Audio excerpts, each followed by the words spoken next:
পৃষ্ঠাতে এই কথা স্বর্ণাক্ষরে লেখা আছে। আবু বকর খতিব আল বাগদাদির লেখা সালফাসাবাল হাদিস, আল হাদিসের মর্যাদা শীর্ষক কিতাব। এই বইটা পড়ার জন্য জাতিকে অনুরোধ করা হচ্ছে, যুব সমাজ তোমরা পড়াশোনা করো, তোমরা অযথা আল হাদিসদেরকে গালি দিও না, অযথা আল হাদিসদেরকে ইহুদি খ্রিস্টানের দালাল বলে মিথ্যা অপবাদ দিও না। ওপরে থোকা নিক্ষেপ করলে থোকা নিজের মুখে পড়বে। কাজেই জেনে শুনে মানুষকে কাফের ফতোয়া দিবে, জেনে শুনে মানুষকে ইহুদি খ্রিস্টানের দালাল বলবে, জেনে শুনে মানুষকে লামাঝাবি বলবে, গায়ের মুকাল্লিদ বলবে। শোনো, আজকে বহু মানুষ বলছে আল হাদিস একটা ফিতনাবাজ, আল হাদিস হলো নতুন ফিরকা। আশ্চর্য কথা, ইতিহাস না জানার কারণে, মৌলিক প্রকৃত ইতিহাস পড়াশোনা না জানার কারণে মূর্খের মতো বেকুবের মতো সমাজে কথা ছড়িয়ে দিচ্ছে। আশ্চর্য কথা, অথচ আসল ইতিহাস, প্রকৃত ইতিহাস এর থেকে বহু দূরে। যারা বলছে আহলে হাদিস নতুন ফিরকা, আসলে তারাই হলো নতুন ফিরকা। কেন? এখন আপনি বক্তব্যের কিছু বুঝতে পারেননি, একটু মনোযোগী হন। আলী ইবনুল মাদিনী বলছেন হুম আহলুল হাদিস, তারা হচ্ছে আহলুল হাদিস। নাজি ফিরকা, মুক্তিপ্রাপ্ত দল, তারা হলো আহলুল হাদিস। বক্তব্যটা 1200 বছর পূর্বের বক্তব্য। কত বছর? 1200।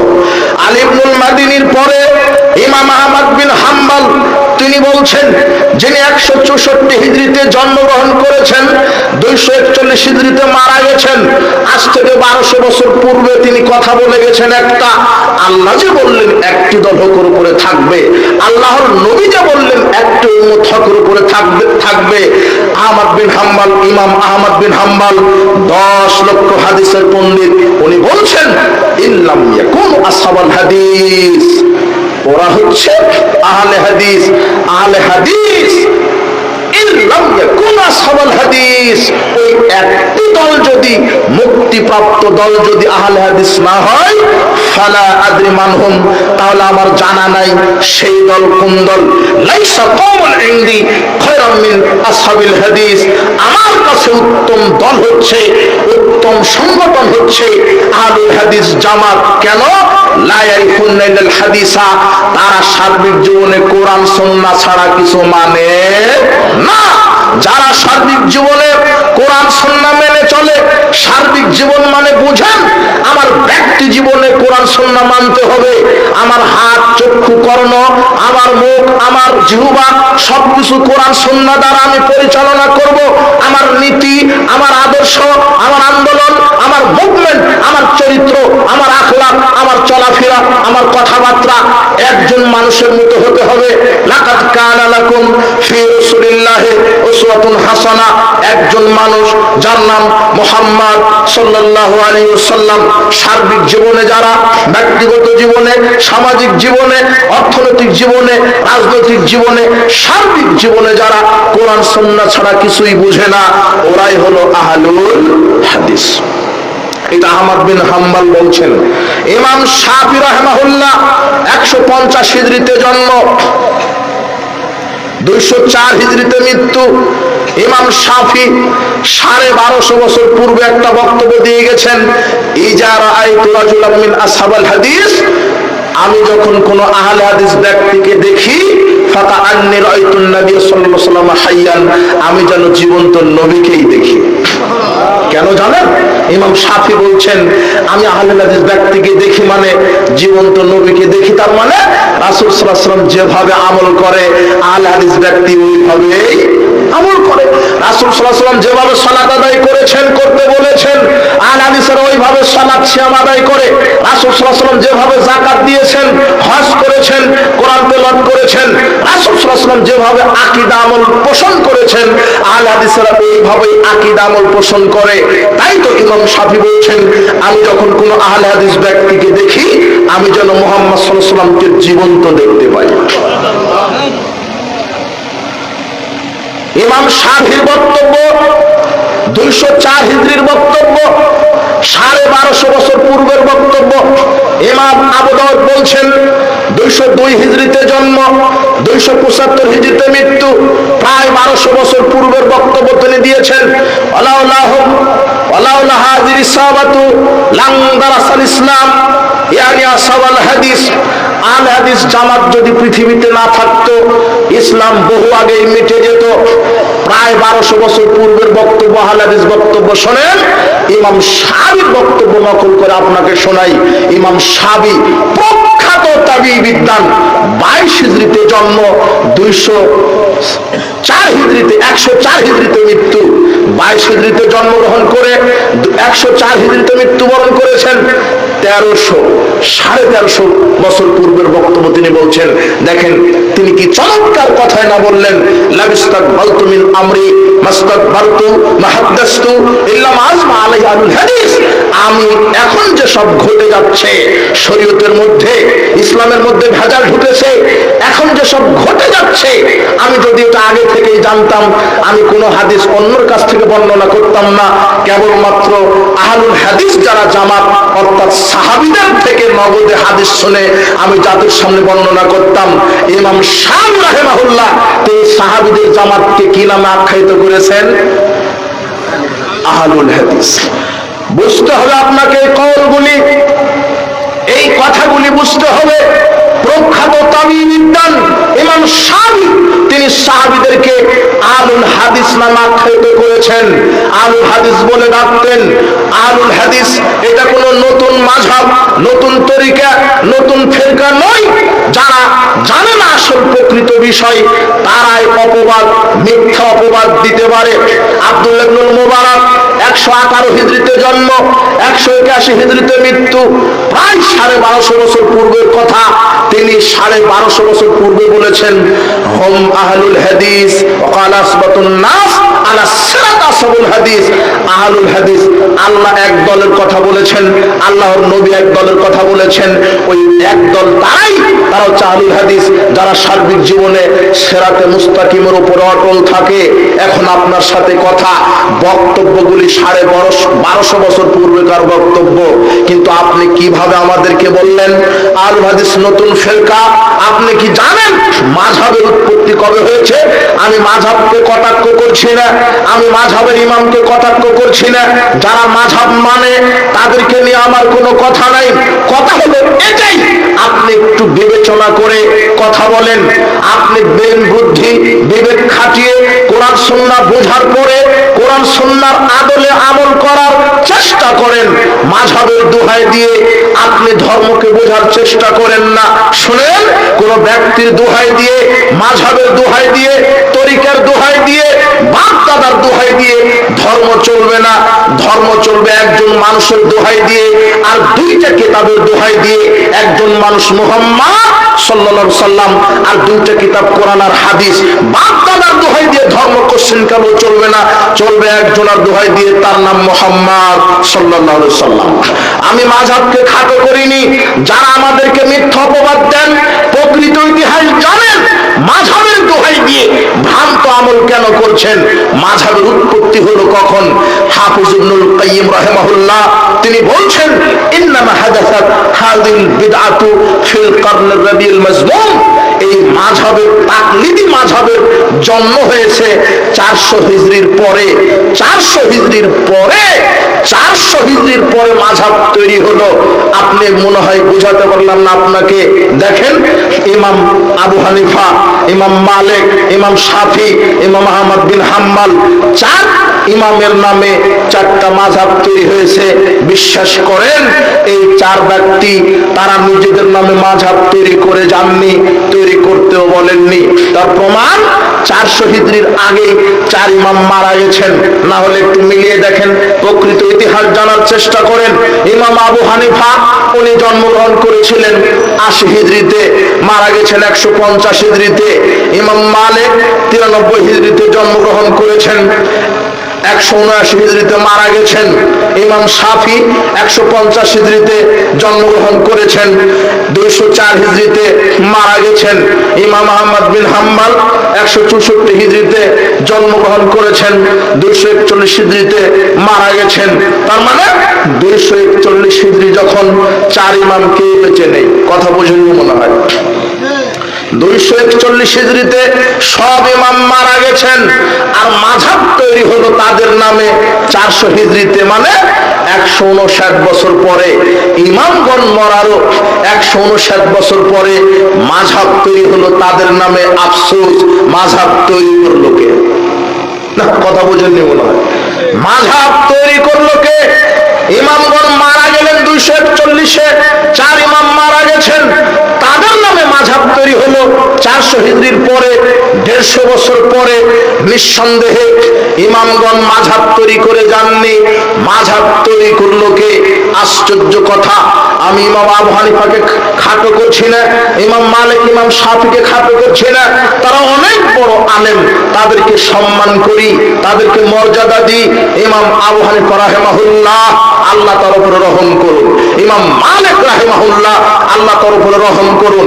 ইমাম শাফি রাহিমাহুল্লাহ, আল্লাহ তার উপরে রহম করুন। ইমাম আহমদ বিন হাম্বল রাহিমাহুল্লাহ, আল্লাহ তাদের উপরে রহম করুন। আশ্চর্য কথা, মাযহাব তৈরি হওয়ার কথা ছিল তো সাহাবীদের নামে, কিন্তু এদের নামে কেন তৈরি হলো? এরা না সাহাবী না তাবেঈ। ইমাম আবু হানিফার নামে মাযহাব কেন তৈরি করলেন? আপনি 4 খলিফার নামে 4টা মাযহাব তৈরি করলেন না কেন? আবু বকর মাযহাব, ওমর মাযহাব, আলী মাযহাব, উসমানী মাযহাব, এইভাবে তৈরি করলে তো হতো। আপনি মনে হয় বুঝতে পারলেন না এদের নামে কেন তৈরি করা লাগলো।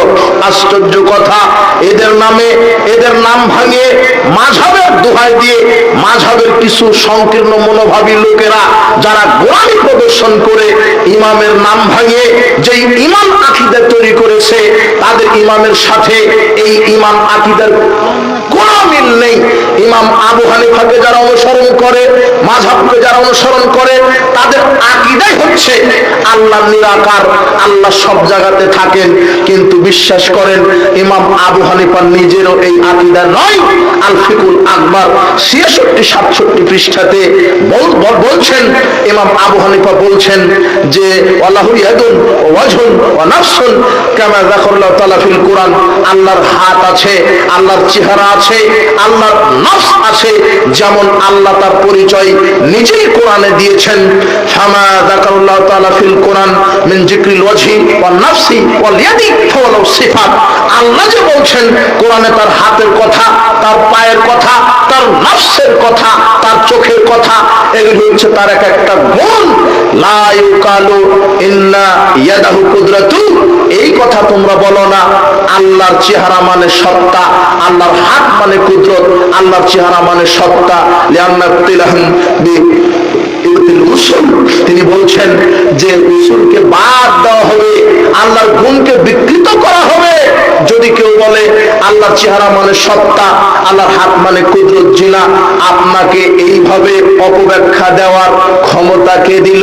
অথচ আহলে সুন্নাহ ওয়াল জামাত, আহলে হাদিসদের আকীদা কোরআন সুন্নাহকে মানতে হবে সঠিকভাবে, সুস্পষ্টভাবে। কোনো ব্যাখ্যা, কোনো যুক্তি, কোনো পরিবর্তন, কোনো সংযোজন, কোনো বিয়োজন ছাড়াই যেইভাবে বলা হয়েছে ওইভাবেই। আল্লাহর হাত আছে, আল্লাহ বলেছেন। আল্লাহর পা আছে, আল্লাহ বলেছেন। আল্লাহর চেহারা আছে, আল্লাহ বলেছেন। আল্লাহর চোখ আছে, আল্লাহ বলছেন ওয়াসনাইল ফুলকা বিআয়ুনিনা, হে নূহ তুমি আমার চোখের সামনে নৌকা তৈরি করো। তাহলে আল্লাহর কি আছে? আল্লাহ বলছেন ইয়া ইবলিস মা মানাকা আন তাসজুদা লিমা খালাকতু বিয়াদাইয়া, আমি যে আদমকে 2 হাতে তৈরি করলাম তাকে সিজদা দিতে তোমাকে কিসে বাধা দিল? তার মানে আল্লাহর 2টা কি আছে? হাত আছে। আল্লাহ বলছেন ইয়াউমা শাফান সাকিউ ওয়া ইদআউনা ইলা সুজুদে ফালা ইস্তাতিউন, বিচার মাঠে আল্লাহ তার পায়ের নলা প্রকাশ করবেন যাতে করে মুমিন নারী পুরুষ তাকে সিজদা দিতে পারে। আল্লাহর 2টা কি আছে? পা আছে। আল্লাহর হাত আছে, চোখ আছে, ফায়নামা তুওয়াল্লু ফাসাম্মা ওয়াজহুল্লাহ, যেদিকেই তোমরা চেহারা ফেরাও, যেদিকেই তোমরা তাকাবে সেদিকে আল্লাহর চেহারা রয়েছে। আল্লাহর কি আছে? চেহারা। আল্লাহ নিজে তার পরিচয় দিচ্ছেন, তার মানে আল্লাহর আকার আছে। আর এটা ইমাম আবু হানিফার আকীদা, কিন্তু তার নামে বানোয়া ভ্রান্ত আকীদা তৈরি করে বলছেন আল্লাহর আকার নেই। আবার ওরাই বলে ইমাম আবু হানিফা 99 বার আল্লাহকে দেখেছে। তো আমার প্রশ্ন, যে তার আকার নাই তাকে আবার দেখলো কিভাবে? কথা বুঝেননি মনে হয়। আল্লাহর আকার আছে, এটা ইমাম আবু হানিফার আকীদা, কিন্তু তার সাথে কাউকে সমকক্ষ সাব্যস্ত করা যাবে না।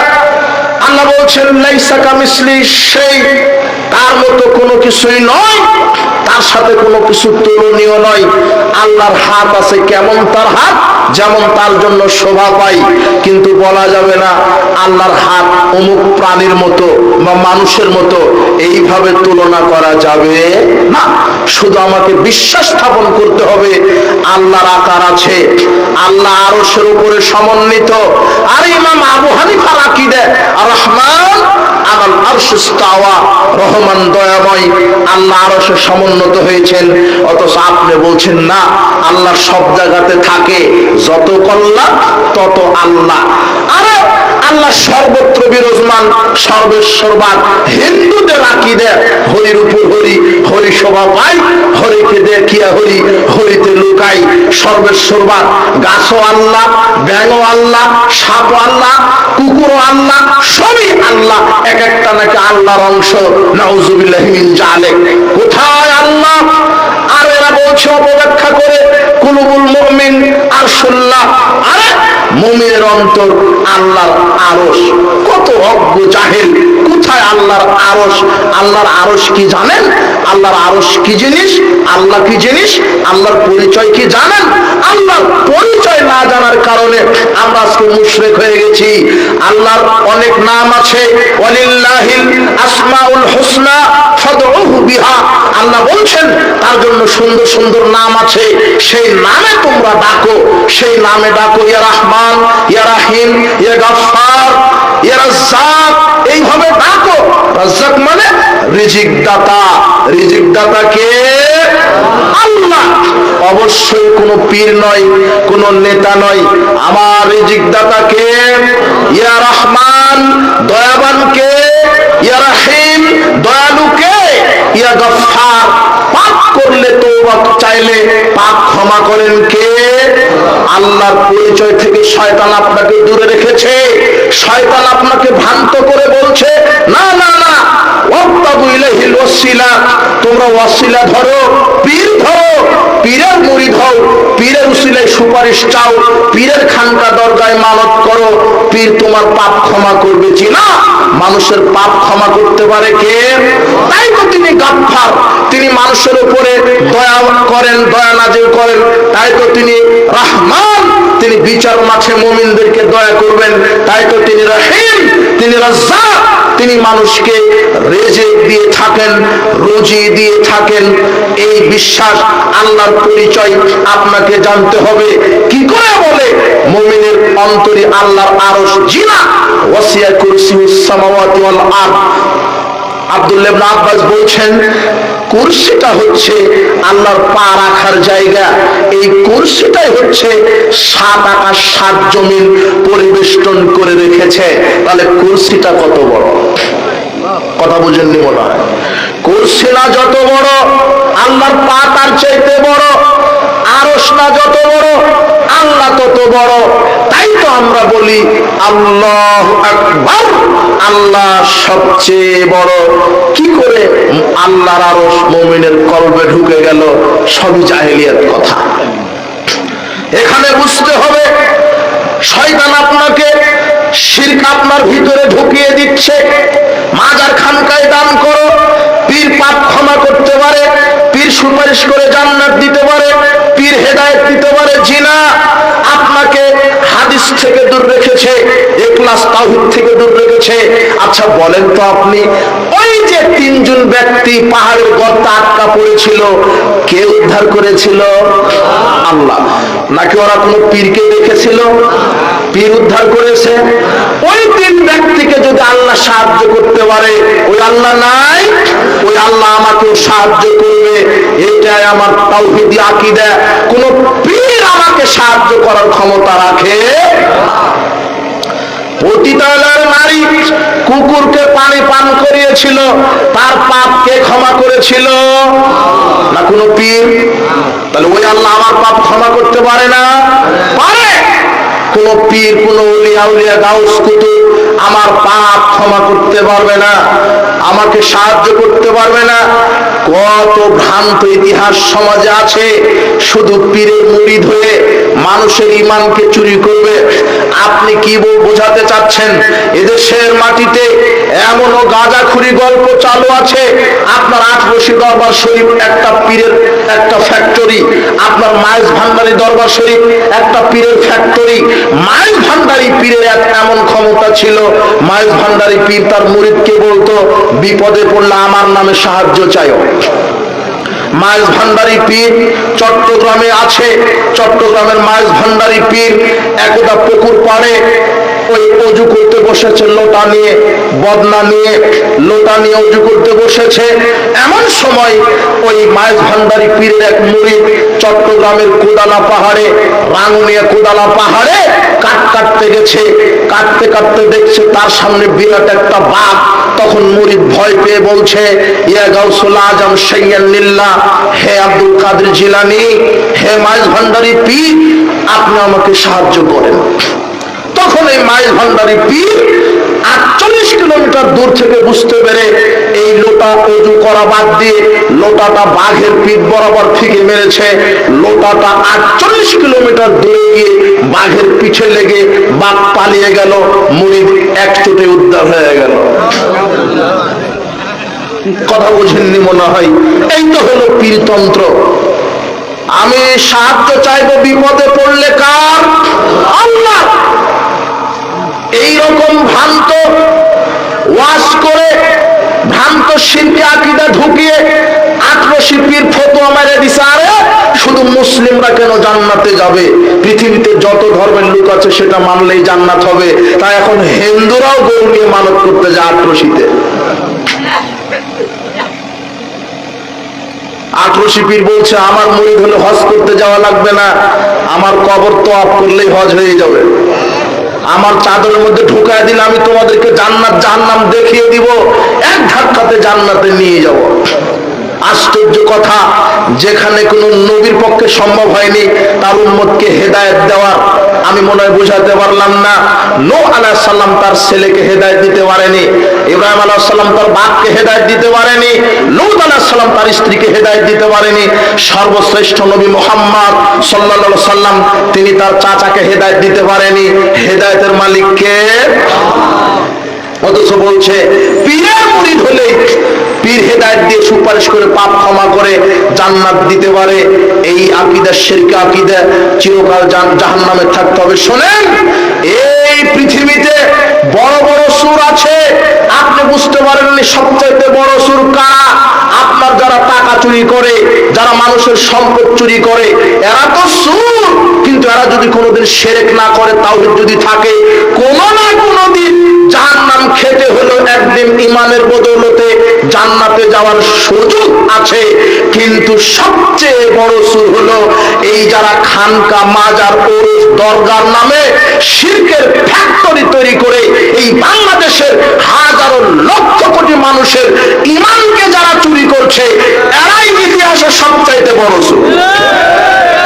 এরা ইতিহাসে সবচাইতে বড় সুর। আর সবচাইতে বড় সন্ত্রাস, সবচাইতে বড় ডাকাত যারা রাতারাতি মানুষকে মেরে সম্পদ ছিনিয়ে নিচ্ছে, এরা বড় ডাকাত নয়। এরা ডাকাতি দিলেও জাহান্নামে যাবে, কিন্তু জাহান্নামে গিয়ে এক সময় তাওহীদের বদৌলতে জান্নাতে আল্লাহ দিবেন। যারা মানুষের সম্পদ আত্মসাৎ করে, যারা সন্ত্রাসী করে, টেন্ডারবাজি করে, মানুষকে ভয় ত্রাসের সৃষ্টি করে এরাও সন্ত্রাস। তবে ইতিহাসে সবচাইতে বড় সন্ত্রাস কারা? আপনাকে আজকে বুঝে নিতে হবে। যারা পিস টিভি বন্ধ করেছিল, যারা আহলে হাদিসের মসজিদ ভেঙে দেয়, মাদ্রাসা পুড়িয়ে দেয়, আহলে হাদিসের সম্মেলন, আহলে হাদিসের আন্দোলন, আহলে হাদিসের ইজতেমা থানায় গিয়ে যারা বন্ধ করে দেয়, যারা মসজিদ ভেঙে দেয়, যারা মাদ্রাসা পুড়িয়ে দেয়, জোরে আমিন বলার কারণে বাচ্চাদের গায়ে হাত দিয়ে, মানুষের গায়ে হাত দিয়ে মসজিদ থেকে বাহির করে দেয়, ইতিহাসে এরাই হলো ইন্টারন্যাশনাল পর্যায়ের সবচাইতে বড় সন্ত্রাসীরা। আপনি দেখছেন না, লাঠি নিয়ে নেমে গেছে, ইজতেমার মাঠ দখল করবে, লাঠি হাতে থাকে সন্ত্রাসে। এদেরকে আমরা নিরীহ বলতাম। আরে এরা টুপলা নিয়ে পিকনিকে যায়, কত নিরীহ! আশ্চর্য কথা, নিরীহ একেবারে দেখায় দিছে, লাঠি নিয়ে ওকে পিটছে, ওকে পিটছে। সেদিন খবর দিলাম এক রাত্রে 7 জনকে হত্যা করেছে। আল্লাহর নবী এই কথা বলছেন, এক সময় আসবে যে দাড়ি টুপিওয়ালা আর এক দাড়ি টুপিওয়ালাকে মেরে দিবে, উভয় জাহান্নামে চলে যাবে। এটা কিয়ামতের আলামত।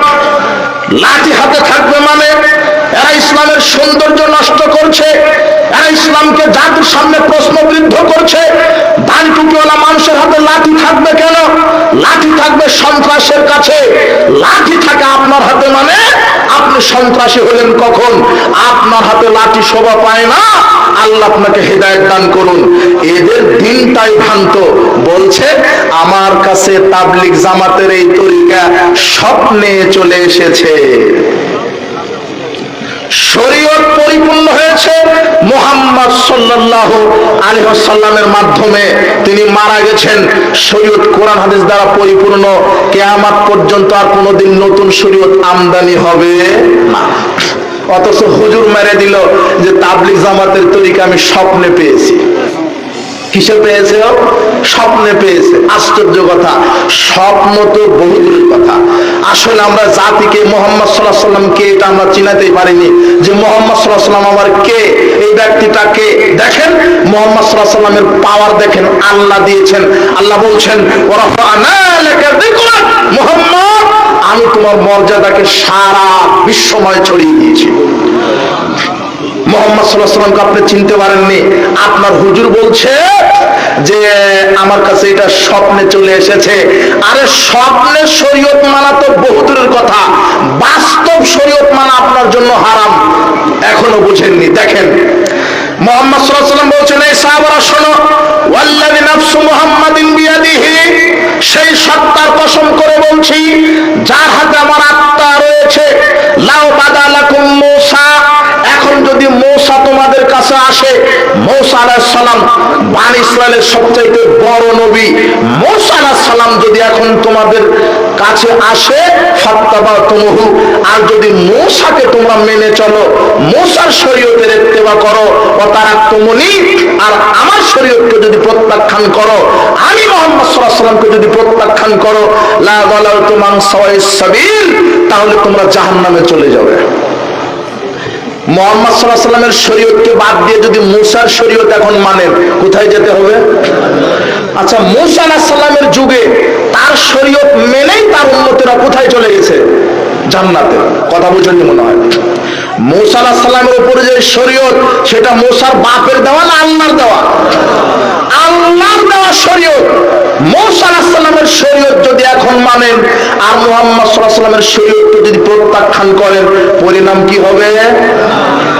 যেখানে মুহাম্মদ সাল্লাল্লাহু আলাইহি ওয়াসাল্লামের তরিকা, মুহাম্মদ সাল্লাল্লাহু আলাইহি ওয়াসাল্লামের নীতি, মুহাম্মদ সাল্লাল্লাহু আলাইহি ওয়াসাল্লামের শরীয়ত, মুহাম্মদ সাল্লাল্লাহু আলাইহি ওয়াসাল্লামের আদর্শ থাকাকালীন পৃথিবীতে অন্য কোন নবীর শরীয়ত টিকে না, সেই জায়গাতে এই তোমার হুজুরের, এই খানকার পাগলা টুপিওয়ালা, এই শিরকের ফ্যাক্টরি, এই সওয়াতালা, এই যারা গোসল করে না, এই ভ্রান্ত ভণ্ড সুফি, এই পীর, যেখানে মুহাম্মদ সাল্লাল্লাহু আলাইহি ওয়াসাল্লামের শরীয়ত থাকতে কোন নবীর শরীয়ত টিকে না, সেখানে এই হুজুরের স্বপ্নে পাওয়া শরীয়ত টিকে কি করে?